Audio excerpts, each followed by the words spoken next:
अस्सलाम वालेकुम दोस्तों, आरएसएस का सच देश के लिए क्या किया आरएसएस ने, आप लोग वीडियो को पूरा देखें, इसमें पूरा सच दिखाया गया है। जब आप देखते हैं आरएसएस के 100 साल पूरे होते ही प्रधानमंत्री जी डाक टिकट और सिक्के आरएसएस के लिए जारी करते हैं, तो सवाल उठना लाजमी है कि आखिरकार 100 साल के इतिहास में आरएसएस ने आज तक भारत को दिया ही क्या है, भारत के लिए आज तक आरएसएस ने इन 100 सालों में किया क्या है। और तो और दिल्ली सरकार भी आज ये कह रही है कि अब स्टूडेंट्स को दिल्ली सरकार के सरकारी स्कूलों में स्टूडेंट्स को आरएसएस का पाठ्यक्रम पढ़ाया जाए। लेकिन मैं एक सवाल पूछना चाहूंगा, क्या स्टूडेंट्स को यह भी पढ़ाया जाएगा कि आरएसएस ने भारत छोड़ो आंदोलन का भी विरोध किया था? क्या स्टूडेंट्स को यह बताया जाएगा कि इस संगठन ने 52 साल तक तिरंगे को नहीं अपनाया था? क्या स्टूडेंट्स को यह भी बताया जाएगा कि आरएसएस के पदों पर बैठने वाले नेताओं में ना आज तक कोई दलित है, ना कोई आदिवासी है, ना ही कोई महिला है? क्या उन्हें यह पढ़ाया जाएगा कि आरएसएस ने देश के साथ गद्दारी की थी? नहीं साथियों,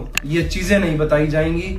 ये केवल आरएसएस की महिमा मंडन करने का काम करेंगे, आरएसएस की विचारधारा स्टूडेंट्स पर थोपने का काम करेंगे। यह शिक्षा नहीं है, जहर है। यह एक तरफा सोच स्टूडेंट्स के दिमाग में फिट करने की सोची समझी साजिश है। आज हमें यह सोचना होगा, जहां हमें स्टूडेंट्स को एआई सीखने की नीड है, मशीन लर्निंग सीखने की नीड है, ऐप डेवलपमेंट सीखने की नीड है, वहां उन चीजों को सिखाने की बजाय हमारी सरकार हमें मनुवादी एक तरफा सोच को पढ़ाने का प्रयास करती है, केवल आरएसएस की विचारधारा को थोपने का हम पे प्रयास करती है। आरएसएस चाहे 100 साल पूरे कर ले, परंतु सवाल आज भी वही है। आजादी की लड़ाई में आरएसएस कहाँ था? लोकतंत्र में समानता की लड़ाई में आरएसएस कहाँ है? संविधान की रक्षा के लिए इस लड़ाई में आरएसएस कब साथ आएगा? इतिहास गवाह है, जब पूरा देश आजादी की लड़ाई लड़ रहा था तब आरएसएस कहीं नहीं दिखाई दी।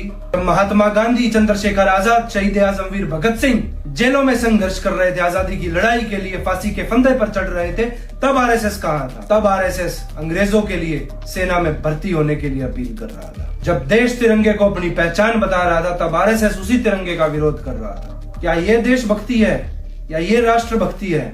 नहीं साथियों, ये देशद्रोही है, ये देश से गद्दारी है।